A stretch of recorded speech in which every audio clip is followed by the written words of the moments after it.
युगे 28 विटेवरी उभा जवळपास 28 युग झाली विटेवरती उभा असणाऱ्या विठ्ठलाचं दर्शन घेण्यासाठी अनेक सामान्य नागरिक या लालपरीनं प्रवास करत असतात. खरं तर त्याच लालपरीच्या पंढरपूरच्या बस स्टँडवरती मी त्या ठिकाणी आहे. खरं तर 2008 मध्ये बांधलेलं बस स्टँड आज जवळपास 16 वर्षानंतर त्याची अवस्था काय हो हे खरं तर दाखवण्याचा असा वास्तविक व्हिडिओ तुमच्यासमोर मांडतोय. खरं तर जवळपास 18 वर्ष झाली म्हणजे त्या काळचे मंत्री परिवहन महामंडळाचे अध्यक्ष स्वर्गीय सुधाकर पंत परिचारक यांच्या संकल्पनेतून या भव्य दिव्य अशा बसस्थानकाची पंढरपूरमध्ये स्थापना झाली. अशा पद्धतीचं बसस्थानक म्हणजे संपूर्ण महाराष्ट्रातलं सगळ्यात मोठं बस स्टँड म्हणून पंढरपूरची ओळख आहे.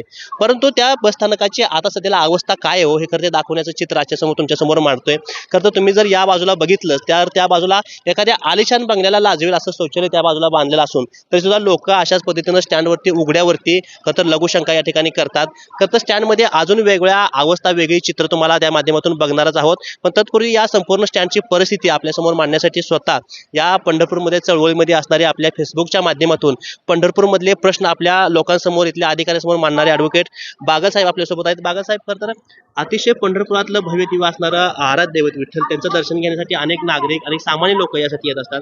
तर अतिशय मोठं स्टँड आहे, पण अशी अवस्था का झाली? आपण म्हणताय ती गोष्ट खरी आहे की पंढरपूरला जवळपास 70 ते 80 हजार भाविक दररोज बाहेरून येत असतात. आता भाविक अधिक पर्यटक असं जर आपण म्हणलं तरी ते चालेल, कारण पंढरपूर हे पर्यटन क्षेत्र आहे, त्याचबरोबर अध्यात्माचं केंद्र आहे. आणि या ठिकाणी एक निवारा व्यवस्था किंवा एसटीची बस व्यवस्था चांगल्या पद्धतीनं व्हावी म्हणून या ठिकाणी हे नवीन एसटी स्टँड बांधण्याचं त्यावेळेचं प्रयोजन झालं. पण त्यावेळी एक शासनाचं धोरण असं होतं की ती व्यावसायिक रूप देऊन ते एसटीचं बस स्टँड बांधावा असा एक विषय होता. आणि कैलासवासी सुधाकर पंत परिचारक एसटी महामंडळाचे अध्यक्ष होते आणि त्या काळात ते प्रस्तावित झालं. परंतु त्या काळात प्रस्तावित झालं असताना तेही त्यामध्ये खूप समाधानी होते असं नाही. तर त्यावेळी त्यांना बोलत असताना त्यांनाही त्या गोष्टी निर्माण झाल्यानंतर त्याचं कुठेतरी शल्य त्यांच्या मनामध्ये शेवटपर्यंत होतं.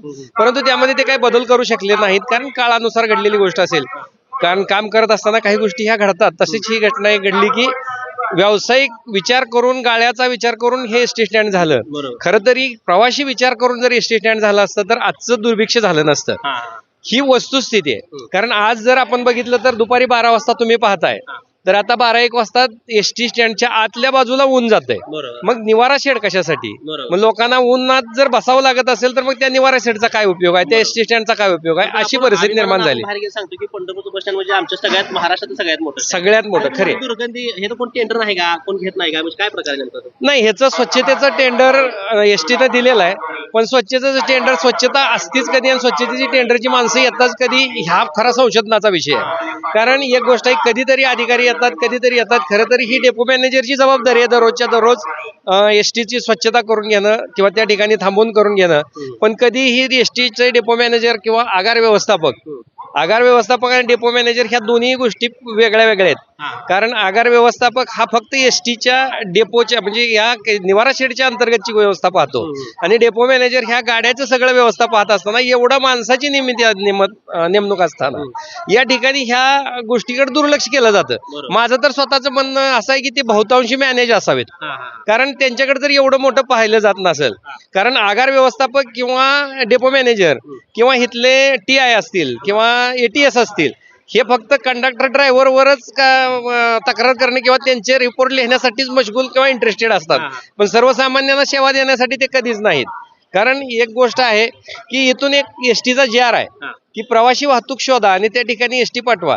मग अशा पर्यटन ठिकाणी सुद्धा प्रवासी वाहतुकीसाठी पर्यटकांसाठी खासगी वाहतूक बंद करून आपण शासकीय वाहतूक कशी देऊ शकतो याविषयी कुठलाच प्रयत्न पंढरपूरच्या स्टँडमध्ये केला जात नाही. आणि खरं तर ही विस्तीर्ण जागा आहे, एवढी मोठी जागा पंढरपूर शहरात मध्यवर्ती महाराष्ट्रात कुठेही नाही आणि त्या ठिकाणी पर्यटन क्षेत्र आहे, हे डेव्हलप करता आलं असतं, पण ते त्यांनी केलेलं नाही. आता खरं तर या दुर्गंधीला सामान्य नागरिक जबाबदार आहे का, प्रशासन जबाबदार आहे का, इथले लोकप्रतिनिधी जबाबदार आहे, कोणाला आपण जबाबदार करू शकतो? हे खरं तरी थोड्या बहुत प्रमाणात सगळेच जबाबदार आहेत असं म्हणावं लागेल. कारण का तर शेवटी कोण ह्या ठिकाणी दुर्गंधी करतोय तोही थोड्याफार प्रमाणात आपण कुठं बसावं ह्याची जाणीव असली पाहिजे. कारण चंद्रभागेच्या ह्याच्यात जाणारा एक भाविक असं म्हणतो की इंद्रायणी हे स्वर्ग आहे आणि त्या ठिकाणी मग कुठेही लघुशंका किंवा घाण करत नाही असे ठराविक वारकरी आहेत. आणि त्यातलीच काही बंधू ह्या ठिकाणी जर येऊन असं कुठेही करत असतील तर ते थोडंसं विचारातलं आहे. पण ह्याच्यासाठी संपूर्णतः प्रशासन इथलं जबाबदार आहे हे पहिल्यांदा. आणि लोकप्रतिनिधींचं दुर्लक्ष, कारण आलिशान गाड्यामधून फिरणारे लोकप्रतिनिधी एसटी स्टँडवर येणारे आता दिसतच नाहीत किंवा कधीतरी बघितलं तर ते नवस बोलल्यासारखं होईल की एसटी स्टँडवर जर एखादा आमदार खासदार दिसला तर ते खरंच म्हणजे पंढरपूरचं भाग्य म्हणावं लागेल. पण आता त्या ठिकाणी कोणीच आमदार खासदार कधी ह्याकडे गोष्टीकडे देतच नाही, सर्वसामान्याकडे लक्ष द्यावं असं कधी त्यांना वाटतच नाही. कारण मताचीच गोष्ट विचार केली जाते आणि हितलं मत हे काही फक्त पंढरपूरचं नाही तर ते महाराष्ट्रातनं सगळे येत असते. आणि त्या महाराष्ट्रातल्या मतदाराकडे कोणाच घेणं देणं 4-2 प्रत्येक मतदारसंघातले असतात. पहिला आपल्या ग्रामीण भागातल्या गाड्या जुन्या स्टँडवर लागून त्या, आता काय जुन्या स्टँडची अवस्था काय ते? आता जुन्या स्टँडची अवस्था अशी आहे की जुनं स्टँड खरं तर प्रशासनानं हेतुता बंद केलंय.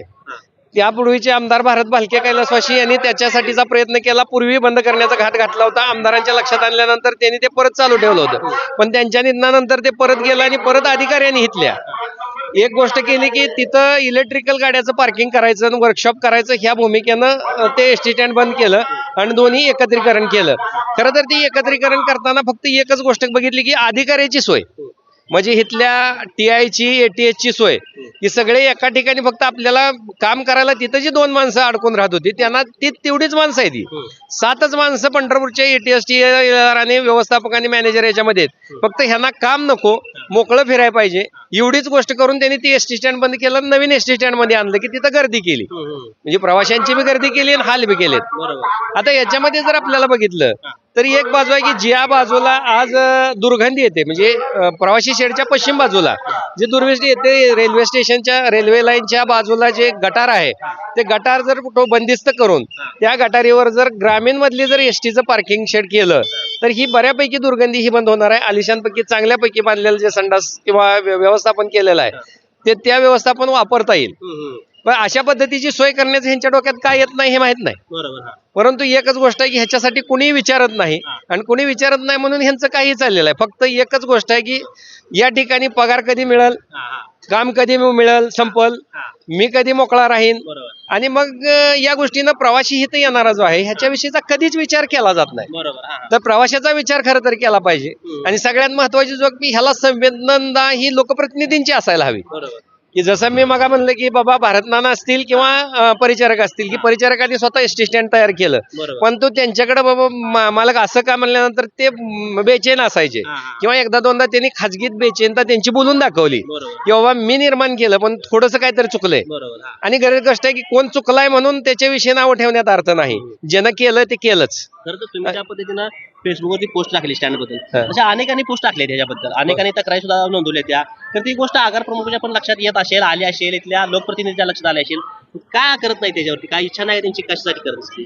खरं तर त्यांची इच्छाच नाही असं म्हणावं लागेल, कारण ह्याला कोणी वरिष्ठ विचारत नाही असा खरं तर त्यांचा मुद्दा आहे. कारण वरिष्ठ विचारायला आले तर थातूर मातूर एखादा वरिष्ठ जर समजून चालला. एक गोष्ट आहे की इथला या परिवहन मंत्री आला तर परिवहन मंत्री आलेलं त्या दिवशी सगळं चकाचक असतं आणि बाकीच्या वेळी काहीच नसते.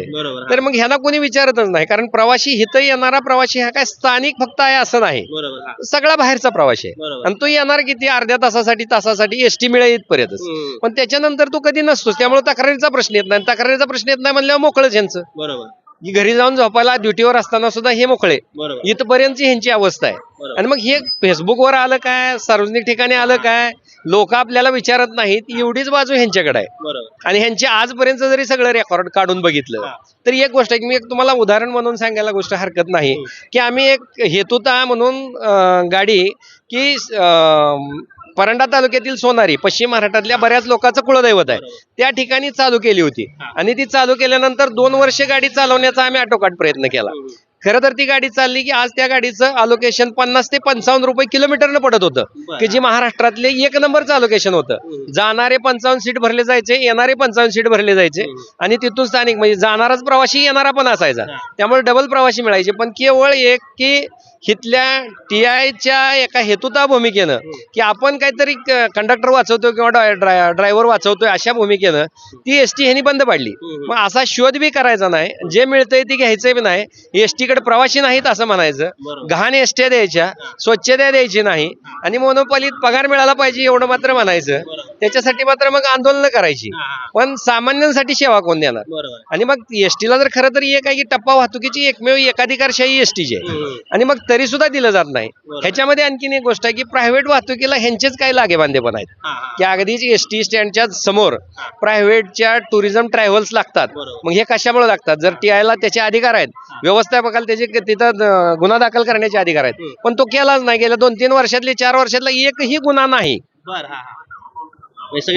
लागेबंदे आहेत. मग हे कशासाठी केलं जातं? मग तुमची नेमणूक कशासाठी आहे? आणि आमदार खासदारांची गोष्ट एक आहे की सार्वजनिक ठिकाणच्या व्यवस्था कधीतरी पाहाव्यात. एअर कंडिशन फॉर्च्युनर किंवा एंडेवर सारख्या गाड्यात फिरण्यापेक्षा कधीतरी एसटी स्टँडवर येऊन सामान्यात मिसळा.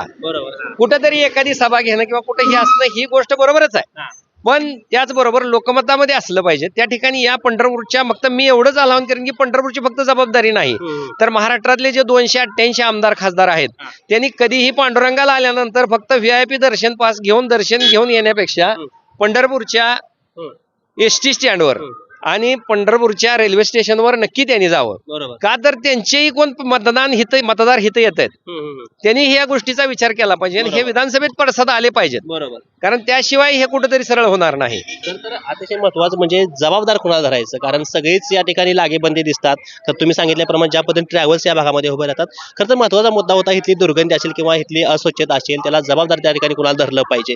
खरं तर जवळपास अनेक भाविक या ठिकाणी येतात, गर्दी तुम्ही बघू शकताय, त्या ठिकाणी गर्दीत सुद्धा मोठ्या प्रमाणात आहे. खरं तर ही झाली स्टँडच्या बाहेरची अवस्था. तुम्हाला अजून देखील आतमध्ये आपण जाणार आहे, आतमधली स्टँडची सुद्धा तुम्हाला अवस्था त्या ठिकाणी आम्ही व्हिडिओच्या माध्यमातून दाखवणारच आहोत. पण जर आपल्याला या संदर्भात जर या भागाचे आगार प्रमुख असतील पंढरपूरचे तर त्यांच्यासोबत सुद्धा आपण संवाद साधू. तर मित्रांनो, एसटी स्टँडच्या आतमध्ये आल्यानंतर आतली अवस्था तुम्ही बघू शकताय. स्टँडचा असा एक देखील कोपरा शिल्लक राहिलेला नाही, तिथं अशा पद्धतीचं थुंकी त्या ठिकाणी झालेली नाही.